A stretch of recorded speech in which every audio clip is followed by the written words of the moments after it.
اس میں مشکل ہی مشکل ہے، اس کے علاوہ جنت کے حصول کا کوئی طریقہ نہیں۔ دوسری چیز، اللہ کا خوف، خوف سنیے گا اس کو، خوف کسے کہتے ہیں؟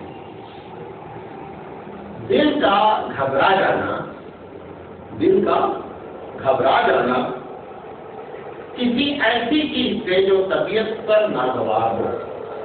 شریعت میں عذاب کو سوچ کر کے گھبرانے کا نام خوف الہی ہے۔ عذاب کو سوچ کر بندہ گھبرا گیا، اس کا نام خوف الہی ہے۔ ایک چیز اس میں تو شرط ایمان ہے، ایک چیز اس میں فرض ہے، ایک چیز یعنی ایک خوف شرط ایمان ہے، ایک خوف فرض ہے، ایک خوف مستحب ہے۔ دیکھیں یہ پہلے والی تکلیف طرح نہیں ہے جو ابھی بات کی ہے، اس کو ہمارے ساتھ آپ کو رہنا پڑے گا۔ سب سے پہلی بات جو شرط ہے، ہر انسان کو یہ عقیدہ رکھنا ہی رکھنا ہے کہ اگر ہم گناہ کریں گے تو پروردگار عالم ہم کو عذاب دے گا، یہ شرط ایمان ہے۔ اگر کوئی آدمی یہی ایمان نہیں رکھ رہا ہے تو یہ ایسا نہیں ہے کہ خوف، یہ شرط ایمان ہی نہ ہونے سے یہ ایمان نہیں نکل پائے۔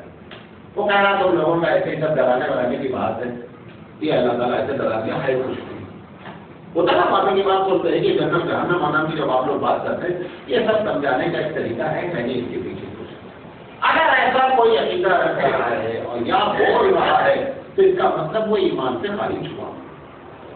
شرط ایمان یہ ہے، کیوں؟ کیونکہ قرآن میں اللہ کے رسول صلی اللہ علیہ وسلم نے دونوں نے یہ بات بڑے کلیئر میں بھی بتائی ہے کہ گناہوں کی سزا کیا ہے؟ عذاب ہے۔ لہٰذا جب بندہ یہ عقیدہ نہیں رکھتا ہے تو اللہ کی آیت کا کیا کرتا ہے؟ انکار کرتا ہے۔ تو ایک چیز تو اس میں شرط ایمان ہے۔ نمبر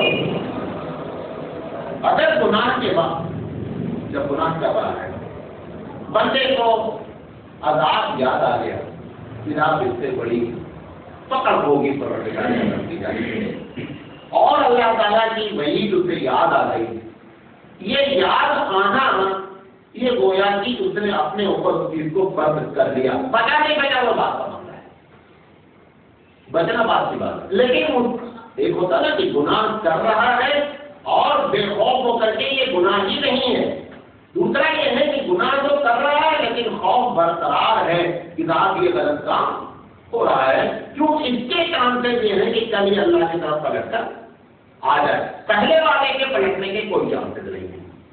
تو یہ جو خوف ہے یہ خوف فرض کہلاتا ہے۔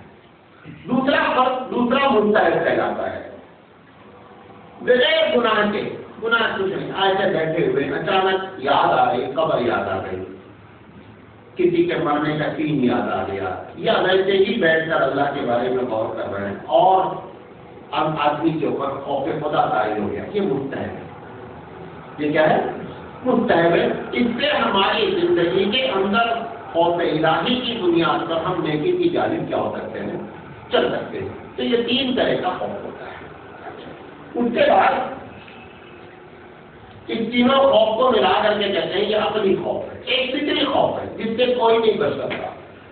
ابھی میں اچانک جو ہے وہ بندوق کسی کے کندھے پہ رکھ کر کے تھوڑا دیر معلوم چوک جاتا ہے۔ اب میں بولے یار لوگوں تم تو بولتے ہم پڑھے توحید پر اپنے اللہ سے ڈرتے ہیں، بندوق کی آواز نکلی تمہیں چوک دے دو۔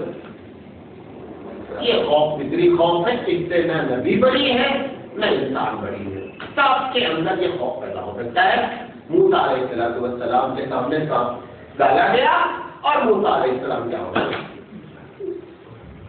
گھبرا گئے۔ اب اللہ تعالیٰ دوسرے جگہ قرآن مجید میں خود کہتا ہے کہ یخشونہ ولا یخشون احدا الا اللہ، کہ انبیاء جو ہے نا وہ صرف اللہ سے یقین نہیں کرتے۔ اب موسیٰ علیہ السلام ڈرے ہیں، وہ جو ڈرنے کی بات کہی گئی وہ عقلی بات ہے کہ اللہ عذاب دے سکتا ہے، وہ ان کو ہے، اللہ نے عذاب کی وعید سنائی ہے وہ، اور اس کو غور کرتے رہتے ہیں، وہ چیزیں عقلی، اس کے بارے میں اللہ کہہ رہا ہے کہ اللہ کا خوف ان کے اوپر ہوتا ہے۔ یہ جو کام کے کر کے موسیٰ علیہ السلام ڈر گئے، اس ڈر کا خوف سے کوئی تعلق نہیں ہے، یہ فطری خوف ہے، ہر آدمی کو ہو سکتا ہے۔ کبھی کبھی ہم تقلید کرنے والے جب زیادہ جوش میں آ جاتے ہیں آپ لوگوں کے اندر خوف خدا نہیں ہے، آپ آفیسر سے ڈرتے ہیں، سانپ سے ڈرتے ہیں، بچھو سے ڈرتے ہیں، لیکن خدا سے نہیں ڈرتے. یہ ضرورت غلط بیان کر رہا ہوں. آفیسر سے ڈرنا، سانپ سے ڈرنا، بچھو سے ڈرنا، یہ فطری خوف ہے. اللہ والا خوف اپنے خوف پہ دونوں کو ملاؤ نہیں ہوتا، دونوں کو نہیں ملاؤ. ایسی تقریب نہیں کرو، یہ جملہ نہیں کرو. ہوتا نا ویسے باتیں بولتے ہیں، آج لوگوں کے اندر خوف نہیں، آفیسر سے لوگ ڈرتے ہیں، پولیس والوں سے ڈرتے ہیں، فلاں سے ڈرتے ہیں، لیکن نہیں ڈرتے تو اللہ سے نہیں ڈرتے. یہ تقریب صحیح نہیں. وہ خوف فطری خوف ہے، فطری خوف کو اپنے خوف کے ذریعے ملانا نہیں چاہیے. خوف کتنا ہونا چاہیے؟ اللہ کے رسول میں ہماری کیا ہدایت پڑی؟ قربان جائیے. اللہ کے رسول سے فرماتے ہیں اللہ اتنا خوف دے. کون سنیے گا؟ بڑی سمے کی بات اللہ کے رسول نے دعا میں فرمائی ہے. اللہ میں سالوں کا اے اللہ میں تجھ سے طلب کرتا ہوں من خشیتک کا تیرے خوف کو، ما تحول به بیننا و بین معاصیک، اتنا خوف دے کہ ہم گناہ نہ کریں. اگر اس سے زیادہ خوف دے دے گا تو ہم آپ سے مایوس ہو جائیں گے، اور مایوسی کفر ہے. بھائی بہت زیادہ اگر اللہ کا خوف طاری ہو گیا تو ہم کیا ہو جائیں گے؟ مایوس ہو جائیں گے. وہ مطلوب نہیں ہے. مطلوب کتنا ہے؟ اللہ کیوں؟ اللہ سے امید بھی رکھنا ہے کہ اللہ غفور رحیم ہے. اللہ سے خوف بھی کھانا ہے کہ نٹی پکڑ سکتا ہے. تو مطلوب اللہ کے رسول نے کیا فرمایا کہ اللہ اتنا خوف عطا فرما. یہ ہماری ترکیب کے لیے دعا کی ہے کہ اللہ اتنا خوف عطا فرما کہ ہم گناہ سے بچے رہیں. آپ سے نا امید ہو، اتنا خوف نہیں دے گا. تو اتنا خوف ہم لوگوں کو مطلوب ہے. بات سمجھے؟ اچھا. رسول اکرم صلی اللہ علیہ وسلم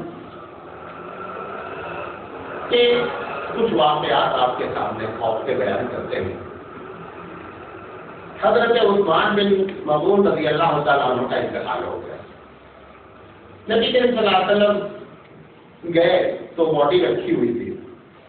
ایک صحابیہ چاہے حضور کو سنانے کے لیے اور چاہے بے اختیاری طور پر انہوں نے یہ کہا کہ بڑا اس باڈی کو خطاب کر کے کہا کہ اللہ نے عثمان کو بڑا نوازا. نبی کریم صلی اللہ علیہ وسلم نے پوچھا کہ تم کو یہ کیسے معلوم ہوا کہ اللہ نے اس کو بہت نوازا؟ کہا کہ اس کو نہیں نوازا تو پھر کس کو نوازا؟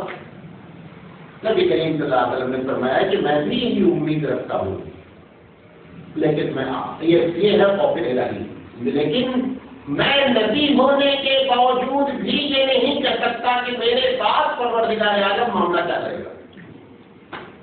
یہ روایت معلوم، یہ روایت بخاری کی. یہ مطلب نہیں کہ خدا نہ خواستہ نبی کریم صلی اللہ علیہ وسلم کو اللہ سے امید نہیں ہے. ہماری تربیت اور اپنی بات کہ اللہ سے امید ہمیشہ رکھو لیکن خوف کھاتے رہو. قیامت میں کیا ہوگا؟ آدم علیہ السلام بعد لوگ جائیں گے نا کہ آدم آپ ہماری سفارش کر دیجیے.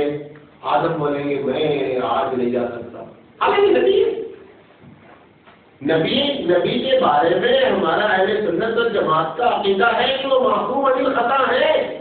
جنت ان کے لیے لکھی جا چکی ہے، لیکن جب خوف الہی سر سے سوار ہو جاتی تو وہ جنت نظر نہیں آتی، گھبرا جاتا وہ بنتا ہے.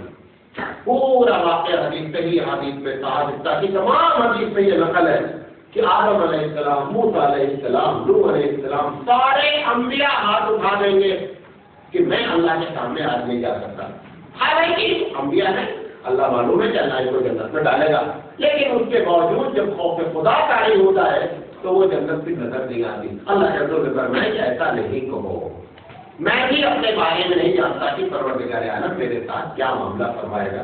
یہ ہماری تربیت کے لیے کہ اگر کوئی آدمی اس غلط فہمی میں مبتلا ہے اپنے عبادت کی بنیاد پر، اپنے اچھے کام کی بنیاد پر کہ ہم تو جنت میں جائیں گے، یہ بات بہت غلطی کی ہے. اور ویسے بھی آپ کو بتا دیں کہ جو بھی جنت میں جائے گا وہ اللہ کے فضل سے جائے گا. جب یہ بات کہتے ہیں نا تو بعض لوگوں کے دماغ میں یہ بات آتی کہ اب اللہ کے فضل سے جانا ہے مولانا صاحب، تو یہ بے مطلب کا کام ہم کرنے کا، نیکی کرنے کا کیا فائدہ؟ جب اللہ ہی کی فضل سے جانا ہے تو ٹھیک ہے، ہوتا نا. کیونکہ وہ جو بیٹھا ہے پارٹنر وہ ایسے ایسے سوالات اٹھاتا رہتا ہے بیچ بیچ میں، اس کا جواب تو لیجیے. وہ اللہ کا فضل ہے، اس وقت آپ کے لیے اور ہمارے لیے کلک کرے گا جب آپ نیکی کیے رہیں گے. نہیں سمجھے ایک بار، فضل الہی اللہ کا فضل اسی بندے کے ساتھ متوجہ ہوگا جس نے نیکی کر رکھی ہے. جس نے آلریڈی نیکی کی ہی نہیں ہے فضل اس کے قریب بھی نہیں آئے گا. ایک بچہ کبھی غلطی کر دیتا، مطلب ایک بچہ یا کالج کا بچہ پورے زندگی کا کیریکٹر اس کا بہت اچھا رہتا ہے، تو سارے لوگ بیٹھ کر کے اس کے بارے میں غور کرتے ہیں کہ یار اس کا ایک مرتبہ کا معاملہ اس کو ضرور ہے.